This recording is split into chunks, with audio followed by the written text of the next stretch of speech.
Welcome back to Dateline New Haven on WNHH-FM.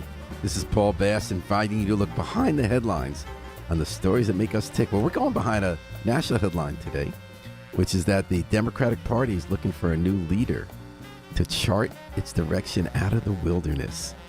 And Jason Paul wants to be that person. They're choosing a new Democratic national chair on February 1st. There'll be 448 people voting. Jamie Harrison, the current chair, is not running. You may have heard about some of the national figures who are running: Martin O'Malley, Marianne Williamson, Ben Wickler. But Jason Paul made the ballot too. And you know, it's not easy to make the ballot. And Jason will be among the people vying for the votes to become the next chair. He'll be the only candidate from New England. He cut his political teeth here in New Haven in Connecticut. And Jason, welcome to Dateline New Haven. And congratulations on making the ballot. Thank you. It was particularly impressive because they told me the first deadline on December 23rd, and then it was January 4th. So that was it was a fun holiday season for both me and the DNC members. And how many people are running now? Is it around 12 on the ballot? How many? There are 8 currently on the ballot. I think a 9th is considering. Of those, there's me, there are 3 who are others I would consider very serious. Mm-hmm. And then there are some others who are running, but we'll see how that And how many originally were trying to get this job? You know, I think originally it was 9. I think the ballot didn't winnow as much as you might have thought. But the guy who was winnowed, I think, he may still be running, I don't know, but the guy who ran for Senate in Maryland named Robert Hooton. But he, after losing his Senate primary, endorsed Larry Hogan for Senate against the Democratic nominee, Angela Also Brooks. Larry Hogan, who didn't become this, his saneness campaign didn't get him elected to the Senate, but he did freak out and publicly call for action when he thought he saw drones in the sky above his head the other night, and it was Orion's belt. Did you follow that? I did not. I didn't know Larry. We were wondering if he was drinking or what. In any case, Jason Paul. I'm not gonna. The point is, you endorse against the Democratic nominee for Senate, the odds of them making you chair is. Okay, that's nitty gritty. But Jason, the big question everyone would have is, why the hell would you want a job like trying to herd cats and be the chair of the Democratic Party at a time when everyone's fighting about where the party should go, and they've lost the House, the Senate, and the White House, and most state houses? I mean, why I want the job is really simple. We have to do things different and better if we're going to be successful. And the consequences of not being successful is that a lot of people in the country and the world get hurt. And I'm more than happy to take on the challenge of herding those cats, dealing with those personalities, fighting for this job, if I can mean that we win more, because when we win more, people don't get hurt, and sometimes people get helped. And when we lose, people get hurt. So, and the way you put it on Blue Sky, which is really interesting to me, you're on Blue Sky, it does seem like it's emerging as a blue, as in the name, forum after Twitter. I'm an attorney and activist running for DNC chair to transform the Democratic Party and empower communities to ensure we win elections nationwide. So one theory is that the Democrats got creamed. They ran against this guy who led an insurrection and a convicted felon and tore the country apart and had been unpopular. And somehow, not only did he win, he dragged along the House and the Senate. And over the last couple of decades, the Republicans have cemented their control, in some cases tripartite control, through state houses throughout. So why? But the other theory is that the Democrats did pretty well this time, that given that elections are often determined by forces out of control by what's happening in the country at that moment, that this was a change moment. People were upset about the economy, and that Kamala Harris actually did very well with what she had, and that the Democrats did better than they thought of in the House. So the question is the Democrat wrong about the way they're going about things, the way Bernie Sanders and others say, or the Democrats just need to be doing what they've always done and wait for the right year and hone the game? Well, I think it's neither. What I would say is that we came really close to winning the election within 230,000 votes in the 3 states we needed. But in 24 states, we lost by 10 points or more, which means, and we have no senators from there now and 2 governors. So in that huge part of the country, we're not competitive. We're not doing things the right way. We're in a really bad way. And you can't be in a really bad way in 48 states in a system with a filibuster and with a system with so much state power And then, 'cause even if you win, you can't govern. So to that degree, we're really not doing well. I just don't think that sort of the Bernie Sanders critique of how you get there is necessarily right. I think one of the major things that we have to is learn all sorts of lessons. One of the things about Bernie Sanders sort of runs inherently on we need to rein in corporate power and tax the rich. Well, I worked in Massachusetts on the Yes on One campaign. The what campaign? Yes on One. Uh-huh. We raised taxes on those making more than $1 million a year by 4% to fund transportation and education. We won. I was really happy, but we won by 4 percentage points in Massachusetts. Winning a raise the taxes issue in Massachusetts by 4 points. And Massachusetts, by the way. So you're saying, therefore, you can't win? Well, he would say you got to convince people of the argument that they'll agree with you if you frame it better.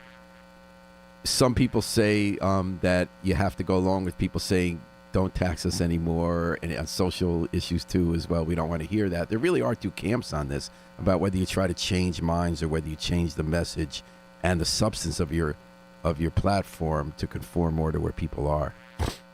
Well, let's start with a very simple thing. I don't think that Obama 2012 and Harris 2024 had any major policy cleavages that is like, well, Obama was correctly centered and Harris was too far left. I don't think there's any of those. If you could point one out to me, I'd be willing to sort of hear that. But sort of the actual, what is the Democratic policy and what is the Democratic message, it hasn't changed in those 12 years. Maybe it needs to come up with the times, but this idea that we've gone too far to the left is sort of kind of, to me, a misnomer in sort of what has happened in the party. And I think sort of some very centrist forces say that as a way to win their ideological argument, that they're winning their ideological argument is not about winning elections. They say it is, but it isn't really, at least. Well, that comes down to whether people say you win the election by being passionate for your position and showing that passion. Like Trump wasn't ideologically where the country was or not, but people believe he was for real and he was for them or whatever, you know. And Harry points out Republicans gained the Democratic areas, but Democrats haven't made up any ground in Republican areas. So if it's not a left-right issue, what is the issue? What needs to change? So just sort of, I'm a really big how person. So the first thing that I said when I started this campaign is that we need to stop the, I can say, damn text.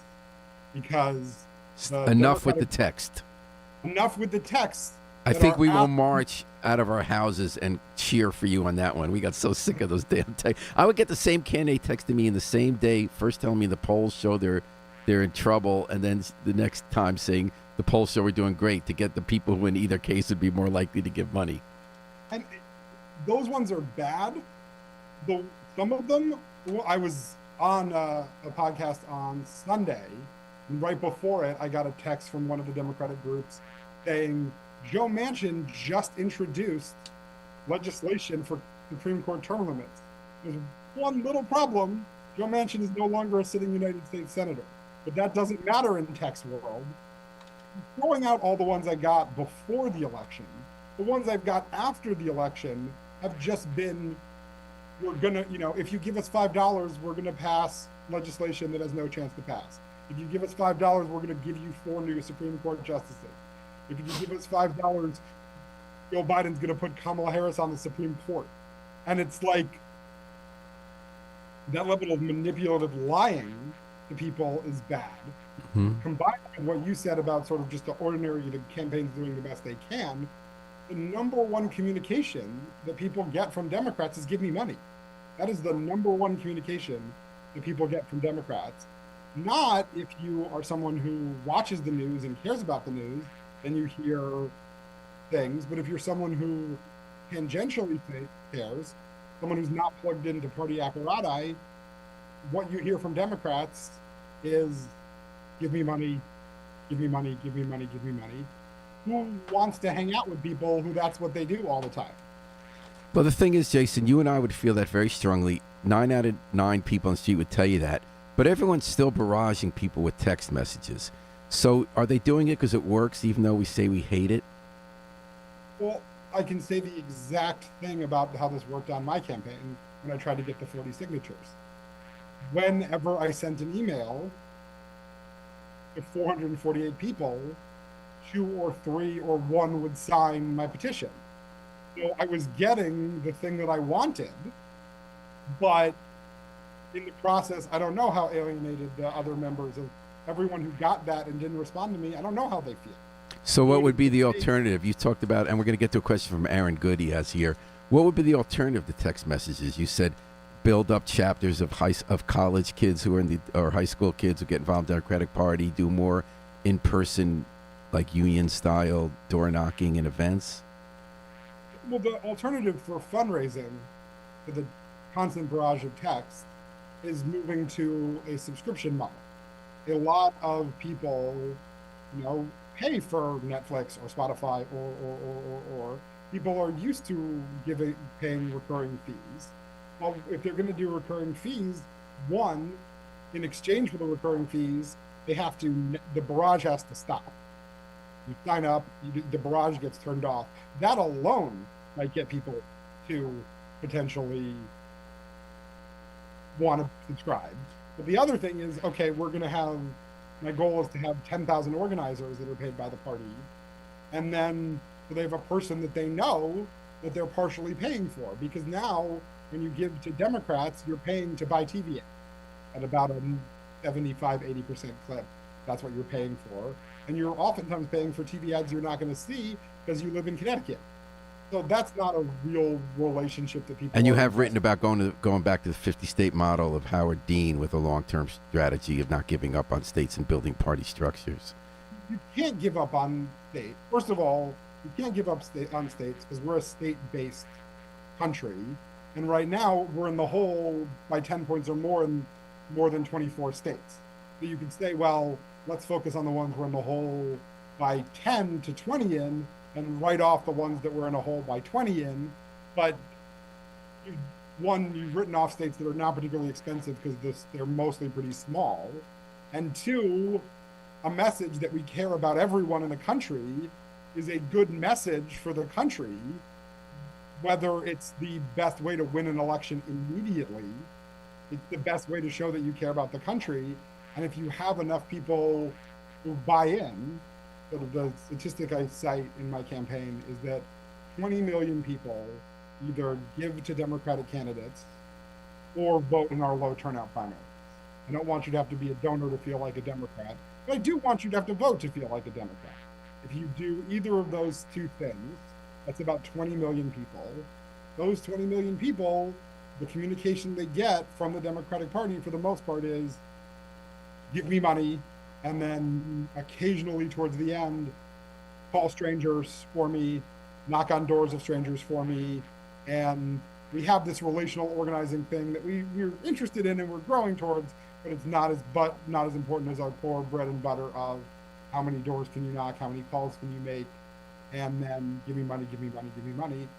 That's, I'll talk about Connecticut here. Connecticut has an town committee system for all of its problems and issues and things I've dealt with, is really designed exactly on the lines of what I would want to do.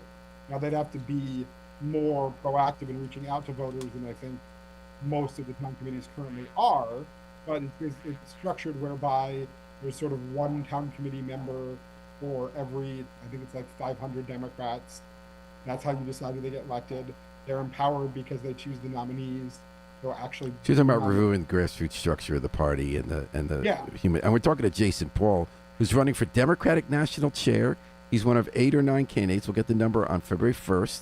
And just for a point of just a note, I just want to note that. I'm sorry, go ahead. You get the official number on the 25th. Okay. On the 25th. And just to notice, I've known Jason since he was a kid. Our families are close friends and have been for decades. Just so you know, there's a bias here. There's a bias from Aaron Good that he writes about in here to our show. Thank you for listening, Aaron. Aaron writes, Jason's an awesome candidate. Having read his book, Trench Warfare, Politics in the Tinder Era, I know he really knows what he's talking about. Wondering what he thinks about the current presidential primary and caucus calendar and how it could be improved. Also, what other DNC chair candidates does he like, i.e., who might be considering if he weren't himself a candidate. And then we got a really good bonus question, but I don't want to get. I love Aaron's bonus question. So the first question is the calendar right? We go first to the South. You know, where basically South Carolina gets to pick who the candidate is. It used to be Iowa. Should that change? Should the caucus calendar change or be improved? I'm glad we've mostly done away with caucuses. I would like to see caucuses go out almost entirely. But then people like you are out of business because none of us ever understand caucuses. So you have the consultants like you who go on TV and tell us how it works and tell the candidates how to work for it.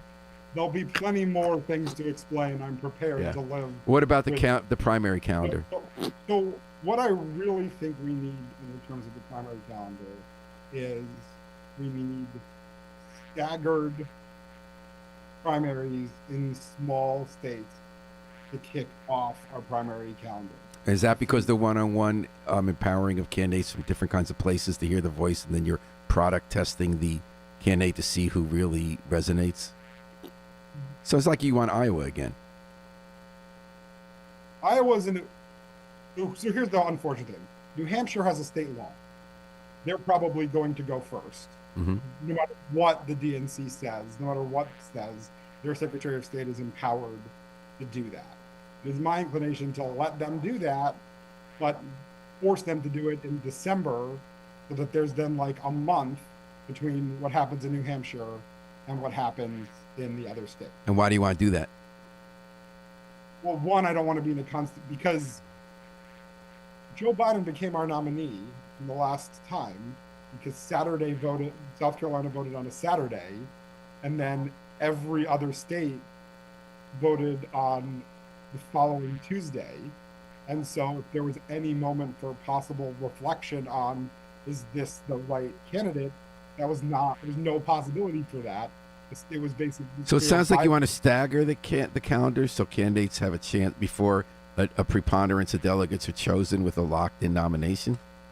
Yes. All right. And his second question was, are there other candidates you might support if somehow you don't win? So I like all three of the main front-runner candidates in this race. We're talking about Ken Martin, who's the DNC vice chair, and he's from Minnesota, and president of Association of State Democrat Candidates. Ben Wickler, who chairs the Wisconsin Democratic Party. Schumer's backed him. And I believe the third, you must mean Martin O'Malley, the former Maryland governor, presidential candidate.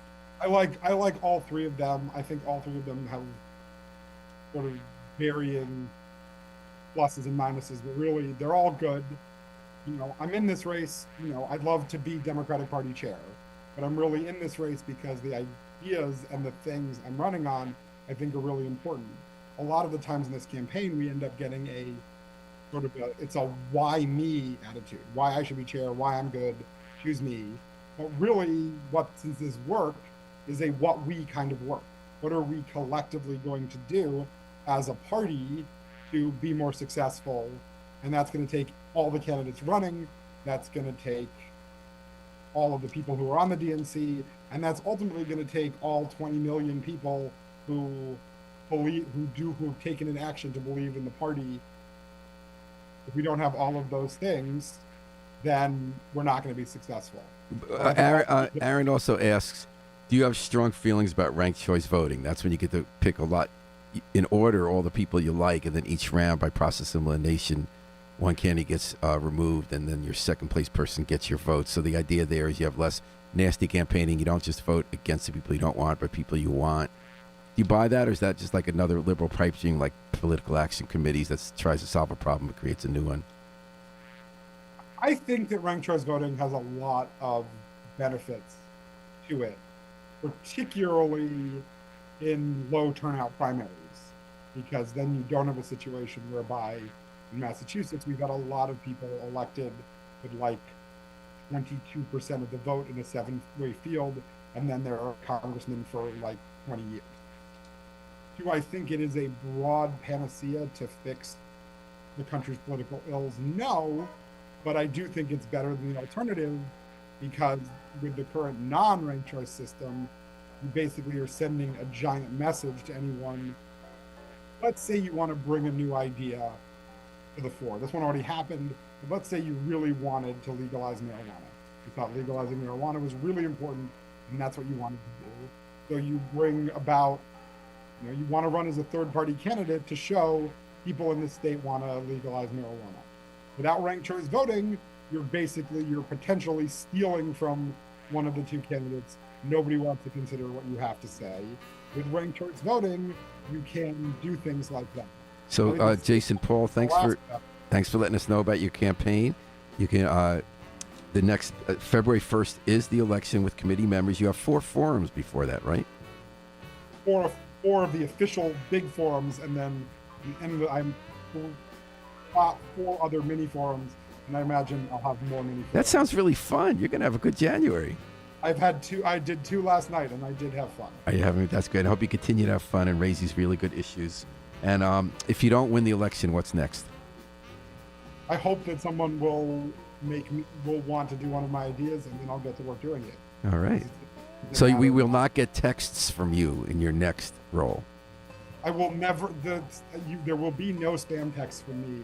I don't think they might get money, but the damage they do is not worth the money that they get. All right. Well, Jason Paul, running for DNC chair. I forgot to mention he lives in Massachusetts now, in Newton, where he's on the Democratic City Committee. He grew up here largely in Connecticut, and he has been involved in campaigns in New Haven and throughout our state. And he used to be our Jason the Greek, helping us understand the nitty-gritty of how elections were going to play out in our state at the New Haven Independent. I did all the Connecticut research for you, and then we just never got to it. Let's send it along. Okay. Thank you, Jason. And thanks to Aaron for the question and other people who wrote in. Thanks to Harry Droz behind the controls, as always. We're going to take it out with the Afro-Semitic Experience performing I Wish I Knew How It'd Feel to Be Free from the group CD A Plea for Peace. This is Paul Bass inviting you to fly free with us all day and all night long on WNHH, New Haven's home for community radio.